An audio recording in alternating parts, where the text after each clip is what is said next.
In the quiet aftermath of the fierce clash, Turul stood alone, amidst the collapsed guards and overseer.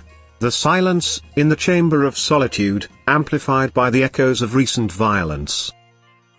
The air was thick, with the metallic tang of blood, and the raw scent of exertion. He was victorious, but acutely aware that, the real battle, had just begun. The heavy shackles, which had once weighed down his ankles, lay discarded on the floor. It was a symbol of bondage he'd successfully overthrown. Although sturdy and uncomfortable, the spike-triced shackles remained firmly around his wrists. These emblems of his captivity had been transformed into his weapons, a tangible reminder of his strength and determination.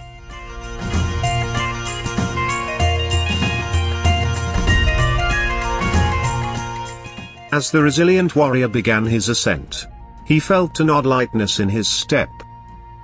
The staircase led up, beyond the boundaries of his prison, into a world he was fighting to return to. Despite his fatigue, he advanced steadily. His bare feet met the cold stone, echoing a silent promise of the freedom he had been denied for so long. His journey was not merely an escape. It was ascension, from a slave, to a warrior, from a prisoner, to a freeman.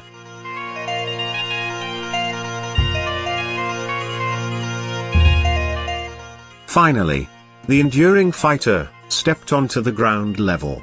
The full weight of his newfound freedom pressed upon him. He was out of the castle's depths, standing under the vast, open sky, stretching like a promise of a new beginning.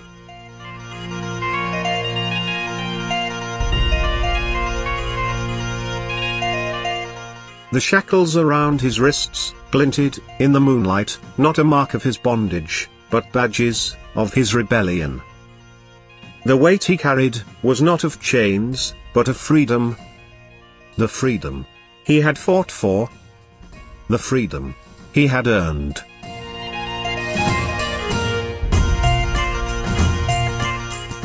Every fiber of his being screamed freedom. Every beat of his heart echoed liberty. And every breath he took tasted of emancipation. He was free. He was Turul, the warrior. He was the spirit of the Great Turul, soaring high above the confines of captivity.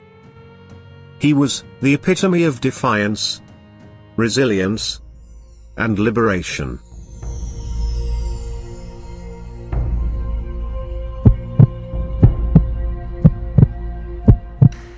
As the young rebel took a moment to survey his surroundings, his heart pounding with exhilaration and apprehension. Here, under the expanse of the night sky, he stood on the precipice of his freedom.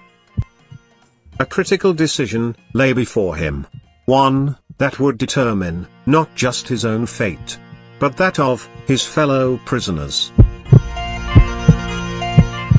Yet, he was well aware of his limitations.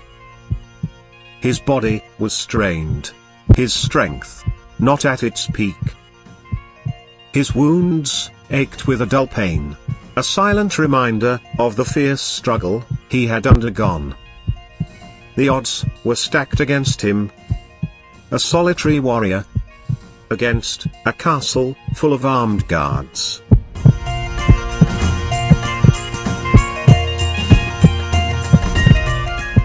On the one hand, he had the choice to flee alone, gather his strength, and return in his full might. Once recovered, he could mount a more formidable rescue operation, return, with a vengeance, to free his fellow prisoners, and bring an end to their captors.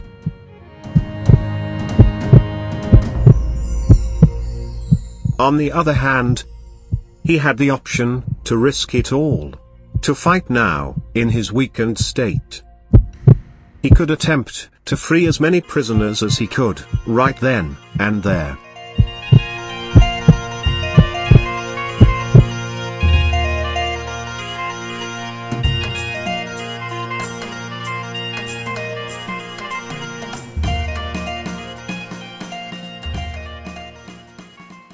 Turul felt the gravity of the decision he was about to make. His gaze drifted back to the path he had emerged from, the dark abyss, symbolizing the suffering and despair he had managed to escape.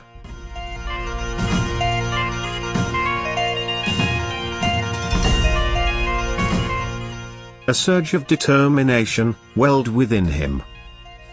He knew he could not abandon his fellow captives, not while he had a chance to make a difference. Not while the spirit of the Great Turul roared within him, fueling his courage. They were in this together, bound by their shared suffering, their collective longing for freedom. His decision was made. He would not flee. He would not abandon his brothers in chains.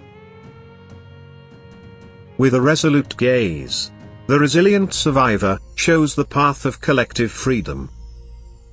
This was not just his fight, it was their fight, and he would see it through. Stepping into the cool night air, Turul began his journey through the castle grounds. His muscular form moved like a phantom, shrouded by the darkness, a whisper on the wind. Despite his size, he traversed the grounds with deadly silence, blending into the night as only a seasoned hunter could. The spiked shackles on his wrists, remnants of his captivity, were now his weapons. They glinted under the moonlight, the lethal spikes menacing under the ethereal glow.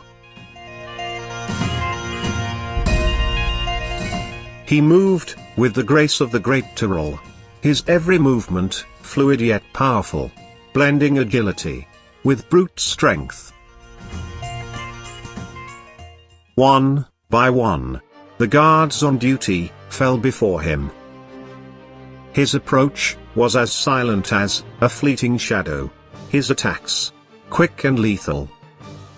There were no cries of alarm, no clang of weapons, only the hushed gasps of surprise, before each guard crumbled under his force.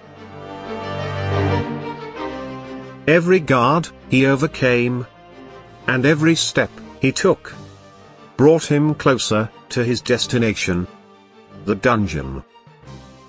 It was where other captives languished, confined to their sorrow and despair. His mind drifted back to the afternoons he had spent lifting gunpowder barrels up the tower's stairs above the dungeon, under Thomas's watchful eye. Those torturous afternoons had etched the path to the dungeon into his memory. Following the path he knew so well, Turul silently slipped through the narrow corridors, bypassing the dark alleyways and concealed passages, towards the first tower. The tower loomed over the castle grounds, its silhouette stark against the night sky. The moonlight bathed its stone walls, reflecting off the narrow windows and the winding staircase that led down to the dungeon. His heart pounded hard as he approached the first tower's basement door. He knew what lay beyond it. He had experienced the despair, the suffering, and the silent cries for freedom that echoed off the cold, damp stone walls. But he was not deterred. Instead, he was driven by a burning determination, a promise he had made to himself and his fellow captives. And so, with the spirit of the Great Turul coursing through his veins, Turul moved forward, ready to face whatever lay ahead.